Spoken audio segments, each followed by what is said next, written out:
बच्चों, आज हम त्वरण के बारे में पढ़ेंगे। त्वरण क्या होता है और इसकी क्या परिभाषा होती है, इसका मात्रक क्या है और ये कितने प्रकार का होता है। तो ये सब चीज़ों का अध्ययन आज इस वीडियो के माध्यम से करेंगे। त्वरण को अंग्रेजी में कहते हैं एक्सीलरेशन। त्वरण जो है क्या है, इस पर आज सबसे पहले चर्चा करनी है कि जैसे आप लोग देखते होंगे एक्सीलरेट इंग्लिश शब्द से आप आसानी से समझ जाएंगे। मोटरसाइकिल या फोर व्हीलर में आप लोगों ने देखा होगा कि जो है एक्सीलेटर जो हम उसको बढ़ा देते हैं तो उसकी स्पीड बढ़ जाती है मोटरसाइकिल की या कार की। तो ये स्पीड चाल जो है बढ़ना कम होना ये किस पर निर्भर करता है, उसके एक्सीलेटर पर।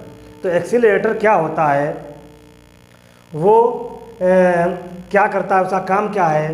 तो उसका काम ये है कि जो हम जिस स्पीड से मोटरसाइकिल पर हम जा रहे हैं, अगर उसको हम एक्सीलेट कर दें, उसका त्वरण बढ़ा दें, तो वो स्पीड उसकी चाल जो है ज़्यादा हो जाती है। तो लेकिन यहाँ पर जो त्वरण शब्द है वो जो है उसके वेग पर निर्भर करता है, ना कि उसकी चाल पर। सामान्य भाषा में हम कहते हैं कि जो है मोटरसाइकिल की स्पीड जो है 40 किलो या 50 किलोमीटर प्रति घंटा है।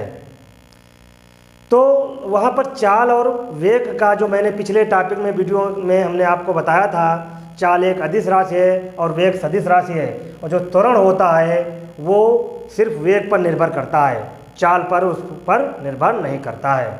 अर्थात मान लिया कोई व्यक्ति मोटरसाइकिल से यहाँ से उसने चलना प्रारंभ किया और इस जगह पर जा रहा है, तो यहाँ से यहाँ तक बिल्कुल सीधी रेखा में गया तो यहाँ पर इसका वेग हो गया, क्योंकि इसकी दिशा निश्चित हो गई।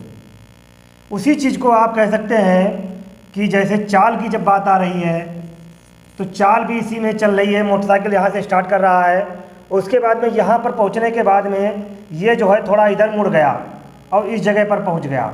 तो इस जगह पर पहुँचने का मतलब कि यहाँ से चला और यहाँ से यहाँ पर पहुँच गया तो इसकी दिशा बदल गई, इसकी दिशा बदल गई। तो यहाँ से यहाँ तक की जो होगी वो उसकी चाल हो जाएगी, क्योंकि इसकी दिशा निश्चित नहीं है। तो जब यहाँ पर मान लिए तुमने देखा होगा अक्सर कहीं मोड़ पर हम लोग मोटरसाइकिल को धीमा क्यों कर लेते हैं। धीमा इसलिए किया जाता है क्योंकि हम जो है जब उसको जिस गति से स्पीड से जा रहे होते हैं, अगर सीधी दिशा में जा रहे हैं तो वहाँ पर उसका वेग काम करने लगता है। और यहाँ से जैसे ही हम मुड़े तो मुड़ने वाली जगह पर क्या होता है, हम अपने मोटरसाइकिल की स्पीड को कम करते हैं। अगर कम नहीं करेंगे तो हम दुर्घटना होने की संभावना रहती है। और जैसे ही आप उसकी स्पीड को कम करते हैं उसकी दिशा बदल जाती है। तो दिशा जब बदलेगी तो वहाँ से उसकी चाल जो है उसकी वो जो होगी वो चाल में रूप में बदल जाएगी, जो वेग था वो चाल में बदल जाएगा। अर्थात जो है किसी भी टू व्हीलर या फोर व्हीलर में जो एक्सीलेटर होता है उसका काम क्या है, वो वेग पर निर्भर होता है, ना कि उसकी चाल पर। और हम टोटल जो डिस्टेंस कवर करता है वो व्यक्ति जहाँ से उसने चलना प्रारंभ किया था और जहाँ पर पहुँचा, तो टोटल डिस्टेंस को उसके समय से डिवाइड कर देंगे तो चाल प्राप्त हो जाती है। और जो स्पीडोमीटर लगा रहता है उससे हम चाल ज्ञात करते हैं। लेकिन यहाँ पर हम कहीं पर अगर हम बीच में रुक जाते हैं, फिर एक्सीलेटर हम उसको स्पीड को बढ़ाते हैं, तो वहाँ पर उसका वेग कार्य करता है, क्योंकि जिस दिशा में आप उसको गाड़ी को ले जा रहे हैं तो वहाँ पर उसका वेग कार्य करता है। और वेग की दिशा एक ही होती है और चाल की दिशा बदल जाती है। तो यहाँ पर त्वरण जो है वो सिर्फ वेग पर निर्भर करता है। तो त्वरण होता क्या है, त्वरण जो है वेग परिवर्तन की दर, वेग परिवर्तन की दर। और ये वेग परिवर्तन होता क्या है, जैसे यहाँ से व्यक्ति ने अपनी स्पीड जो है जब उसने मोटरसाइकिल स्टार्ट की तो उसने वेग उसका था उस समय v1, और जैसे उसने जो है थोड़ी दूर स्पीड बढ़ाई और मतलब जो उसकी जो है एक्सीलेटर बढ़ाया तो उसका वेग जो है बदल करके v2 हो गया। यहाँ पर v1 था, यहाँ पर v2 हो गया। जो इसके बीच में डिफरेंस हुआ है एक्सीलेटर में, लेकिन उसकी दिशा एक ही है, सीधी है, तो वो उसका जो है डिफरेंस जो निकल के आता है वो होता है वेग में परिवर्तन। वेग में परिवर्तन। और ये वेग में परिवर्तन कितने समय में हुआ है वो उसको नीचे लिखते हैं समय। और ये जो है अर्थात इसको हम कह भी सकते हैं, इसको जो है वेग में परिवर्तन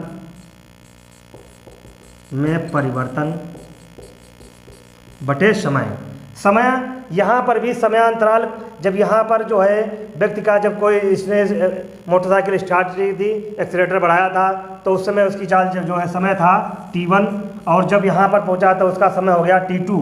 तो इनका भी डिफरेंस जो निकालते हैं, अर्थात वेग में परिवर्तन हो जाएगा डेल्टा v, और समय में जो परिवर्तन है ये हो जाएगा तुम्हारा डेल्टा t।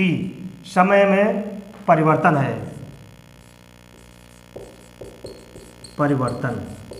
तो यहाँ से निकल के आता है कि समय में वेग में परिवर्तन बटे समय में परिवर्तन, अर्थात वेग में परिवर्तन बटे समयांतराल।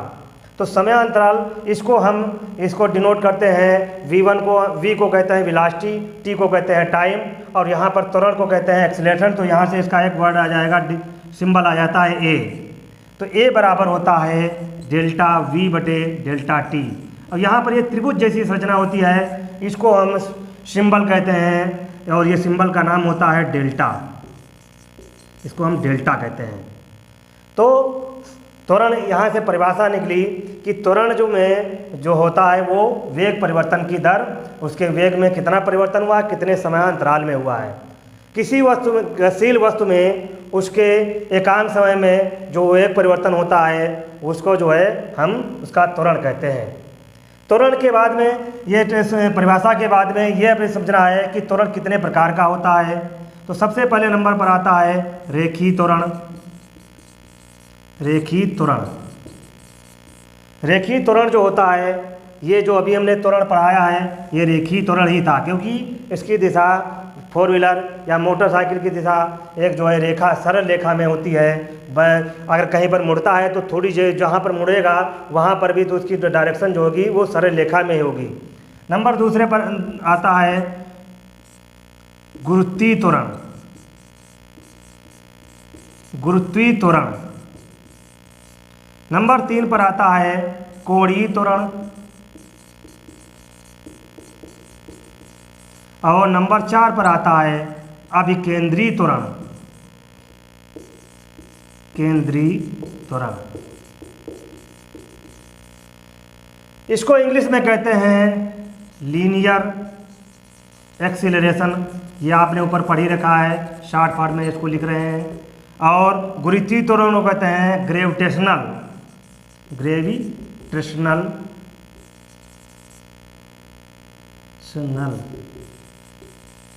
एक्सीलरेटर होता है। कोणीय त्वरण को कहते हैं हम रोटेशनल।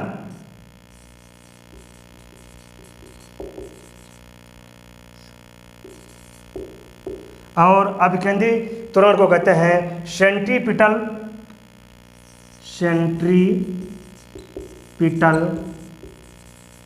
एक्सीलरेशन। तो रेखीय त्वरण, गुरुत्वीय त्वरण, कोणीय त्वरण, अभिकेंद्रीय त्वरण। तो यहाँ पर ये सब त्वरण अलग अलग प्रकार से कितने 4 भागों में डिवाइड किया गया। रेखीय त्वरण के बारे में अभी हमने बताया है, जो सरल रेखा में जब वेग उसमें परिवर्तन होता है समयांतराल में, तो उसको जो है तो उस त्वरण को कहते हैं रेखीय त्वरण।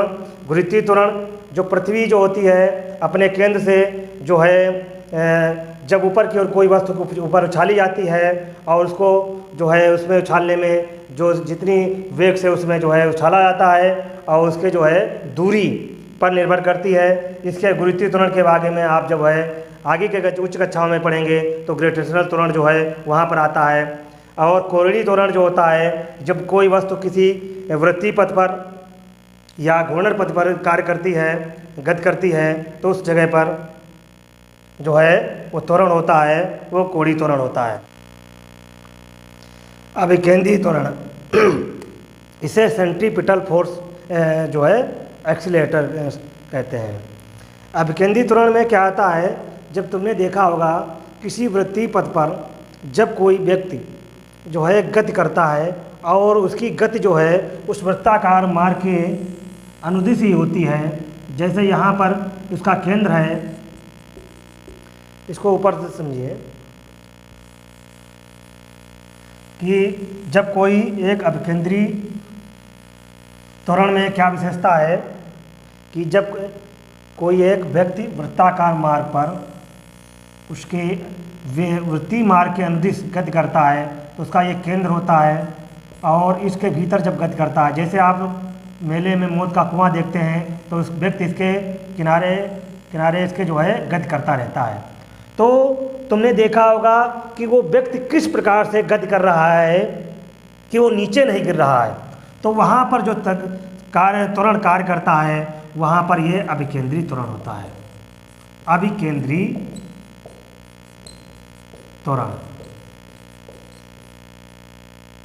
तो अभिकेंद्री त्वरण जो है जब कोई व्यक्ति इस पथ पर किनारे उसके जो है पथ के चारों ओर वृत्तीय पथ पर गति करता है तो उसकी जो है दिशा जो है केंद्र से लंबवत होती है, और ये लंबवत दिशा ही उसको अपने ओर जो है नीचे की ओर गिरने से रोकती है।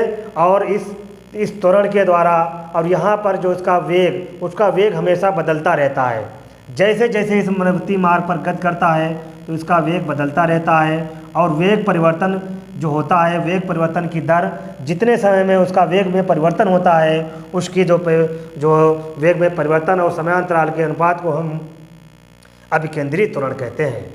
यहाँ पर जो है भी वही इसका जो है, यहाँ पर मान लिया जैसे जब कोई व्यक्ति गति कर रहा है तो वहाँ पर उसकी चाल वेग v1 है, और जब यहाँ पर आ गया तो उसका वेग v2 हो गया। तो उनके बीच में जो डिफरेंस है, जो अंतर आ रहा है वो, और उनके यहाँ से यहाँ तक आने में लगा हुआ समय में जो समयांतराल है उसमें के अनुपात को हम अभिकेंद्री त्वरण कहते हैं। त्वरण के बाद में उसके प्रकार के बाद में आता है कि त्वरण को हम जो है किस प्रकार से ज्ञात करेंगे। तो अभी हमने सूत्र बताया था A बराबर delta V upon delta T. तो डेल्टा वी क्या है? वेग में परिवर्तन। तो वेग में परिवर्तन जो होता है इसको वेग को हम मीटर पर सेकंड कहते हैं, इसका मात्रक होता है, और जो समय होता है उसका समयांतराल है उसको भी हम सेकंड में ज्ञात करते हैं। उसके बाद में यहाँ से निकलेगा मीटर पर सेकंड, और ये जो है मीटर जो है नीचे आ जाएगा, वो सेकंड, इन दोनों की मल्टीप्लाई हो जाएगी तो सेकंड दो बार आ जाएगा, तो मीटर प्रति सेकंड स्क्वायर हो जाएगा, सेकंड स्क्वायर। अर्थात इसको हम लिख सकते हैं m/s स्क्वायर। तो यहाँ से त्वरण का जो मात्रक निकलता है मीटर प्रति सेकंड स्क्वायर। तो त्वरण, अब उसके बाद में आता है गुरुत्वीय त्वरण में एक एग्जैक्ट मान होता है, जो पृथ्वी का गुरुत्वीय त्वरण है उसका एग्जैक्ट मान होता है। इसको हम g से डिनोट करते हैं, जैसे a को हम एक्सेलरेशन त्वरण को a से डिनोट करते हैं, वैसे गुरुत्वीय त्वरण g को हम g से डिनोट करते हैं। इसका मान होता है 9.8 मीटर प्रति सेकंड स्क्वायर। अब यहाँ पर से एक चीज़ जो है आपने देखा होगा कि जो कोई वस्तु गतिशील अवस्था में है और अचानक जैसे कहीं पर आप देखते हैं रुक जाती है, और तो व्यक्ति जो है आगे की ओर वो जो है झुक जाता है, और झुकने के बाद में वो जैसे हो सकता है कि वो गिर भी जाए।